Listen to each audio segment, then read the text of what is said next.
قال الحمدللہ، کئی الحمدللہ۔ تو جس طرح ارشاد فرمایا گیا کہ دین مساوات برابری کو پسند کرتا ہے، آپ نے کل برابری کو پسند کرنا ہے، برابری میں عمل کرنا ہے۔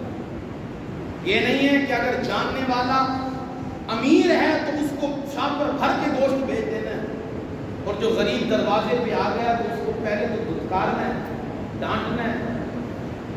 4 بار آئے گا تو گوشت ملے گا، وہ بھی 3-4 روٹیاں، کہ اگر 10 گھروں سے لے گا تو پھر جا کے اس کے بچے گوشت کھا پائیں گے۔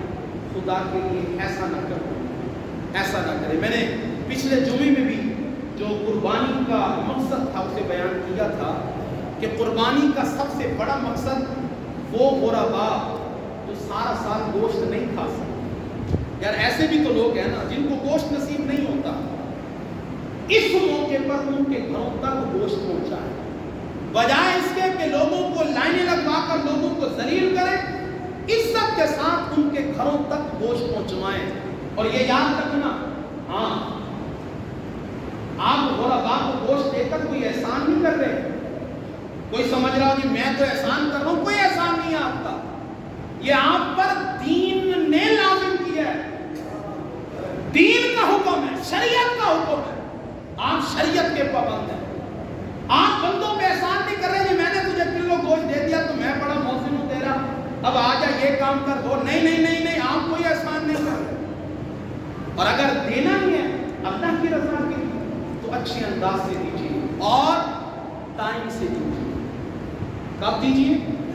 کب دیجیے؟ اکثر لوگ ایسے کرتے ہیں، بڑی معذرت کے ساتھ، اکثر لوگ گوشت تب دیتے ہیں جب شام ہو جائے، اپنے کھانے پینے سے فارغ ہو جائے، تب غریبوں کے آپ پہنچاؤ۔ نہیں، ایسے لوگ بھی ماشاءاللہ ہیں، ابھی گوشت بننا شروع ہوتا ہے اور وہ اس سے بانٹنا شروع ہو جاتے ہیں، ادھر بنا ادھر فارغ اور ادھر لوگوں کے گھروں پہ پہنچا دیتے ہیں۔ اور یہی حسن ہے یار، میرا بچہ اگر 11 بجے 12 بجے وہ گوشت قربانی کا کھا سکتا ہے تو کیا غربا کے بچوں کا حق نہیں ہے؟ نہیں ہے؟ اس لیے ذرا اپنے آپ کو چینج کیجیے، اسلامی تعلیمات پہ اپنے آپ کو لائیں، اسلام کو فالو کریں، اسلام پہ صحیح معنوں میں عمل کریں۔ اللہ تبارک و تعالی عمل کی توفیق عطا فرمائے۔